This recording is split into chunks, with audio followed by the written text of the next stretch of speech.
Hey everyone, it's George and Kat, your middle school soccer coaches here at Long Trail. And in today's video, we wanted to talk with you about soccer equipment and some things you'll need to get ready for the season. Um, and so we're going to go through some of our stuff. We have our kits laid out here for you. We'll take you through some of the essentials, and then we'll also talk about some other stuff that you might want to have as well. Obviously, we're going to talk a little bit about safety and safety equipment too, because this year more than ever, that's going to be really important. So maybe, Kat, you'll kick us off and talk about some of the essentials? Sure. So one of the first things that you really are going to want is a good pair of cleats. They should be comfortable. If you have a chance to wear them a little bit around your house and yard before you can come to practice. If they're brand new cleats for you this year, it's always nice to be able to break them in a little bit. Next, you're also going to want a good pair of shin guards. There's a couple different styles out there. These come with a separate piece that goes around your ankle and has some cushioning for your ankle bone. They don't all come with that. That's sort of a personal preference. Yeah, and then there's these kind as well, which are more lightweight. They just kind of tuck into your sock, but obviously they're not going to give you as much protection as the ones that Kat just showed to you. So, but either are fine. It's really up to you and your personal preference. So there are shin guards. Absolutely, yeah. So you're also going to need some tall soccer socks that will completely cover your shin guards. So they make socks specifically for soccer. Everybody kind of has their personal preference for those as well. As long as your socks completely cover your shin guards, you're good to go. And you will get socks as part of your soccer kit here at Long Trail, but you're going to need socks for our practices and days where you're not wearing, where you're not playing in games. So I agree with Kat, like a nice long sock, something that's a little bit stretchy so you can get your shin guards in there, and maybe a couple pairs because you're going to want to throw one in the wash after a practice and maybe have another handy. So definitely an essential. Also, new soccer kit for this year. You're going to want at least one mask, maybe two for practices and for games.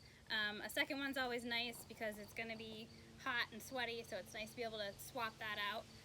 So a lightweight cloth face covering, or you can make them, you can buy them. One that's comfortable, lightweight, and as breathable as possible. And just one note on that front, in addition to what Kat said, I think that we're going with these types of masks and not with the bandana style masks. I don't think those Right. are going to be permitted in soccer. So really important to get a mask that fully covers your nose and mouth, obviously, and one that fits comfortably and, as Kat said, allows you to breathe.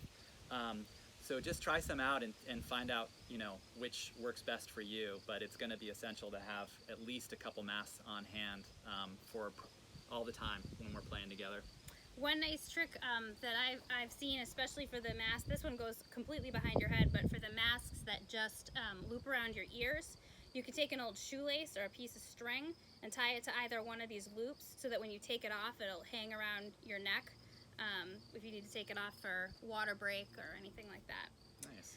Speaking of water, you're going to want two water bottles with you for practice and for games. Ideally, if you can label them with your name, that always helps so that we're not mixing up water bottles. So two kind of good sized water bottles. Yeah, it's you gotta stay hydrated in soccer, so definitely I would agree having two really good sized water bottles with you, kind of pre-filled with water when you come out for practice after school. We'll have water obviously on hand as well, but having your own water bottle is key. So another thing, some sunblock with you. I'm just gonna have some nice, beautiful, sunny soccer weather, fingers crossed. So sunblock to put on is always good.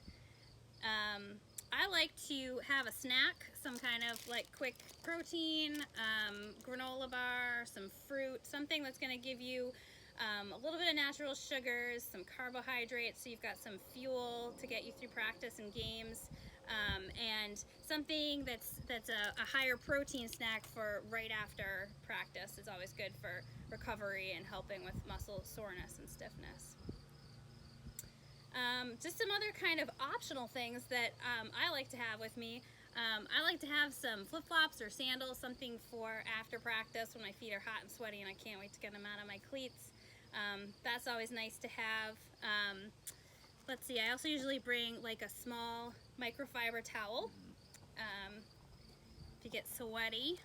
If you have long hair, sometimes having a headband along with an elastic to keep your hair out of your face. I need one of those. Yep. Some personal items, you know, maybe some deodorant.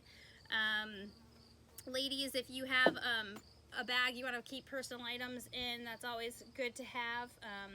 A raincoat, just in case it starts to rain after practice, or you know, sometimes even having just a full change of clothes is not a bad idea. It can get pretty chilly out here in the fall too, so having like a sweatshirt or something that you want to bring with you to practice is a good idea for those days where it starts to feel more like fall than summer. Yeah, and something dry to ride home in as well. If you have any sort of orthodonture, retainer, Invisalign, anything like that, a case to keep it in, if you're not going to wear it when you play, just to keep it clean and in your bag. And speaking of bags, you know, we both, Kat and I, have these kind of soccer bags, which, you know, it's not a ton of equipment in soccer, but there's a lot of little things, and it's just nice to have them in one place. So getting just a soccer bag or something that's meant for, this one is particularly meant for soccer, so it's got a big kind of middle compartment in it that actually can fit a ball and all your gear, and then it's got these other compartments on the side. There's like a little pocket in here where you can put a watch or jewelry or other things that you need to take off when you play. And so would recommend taking a look at bags. If you know, you don't have to get a soccer bag. You can find just a duffel bag or something that might work for you, but it might be a good idea to have that just to put all your stuff in and keep it all in one place. So that's basically what we have in our bags. If you have any questions about any of the equipment that we've gone through today, you're welcome to email us, and we're happy to help you get ready for your season. We'll see you soon.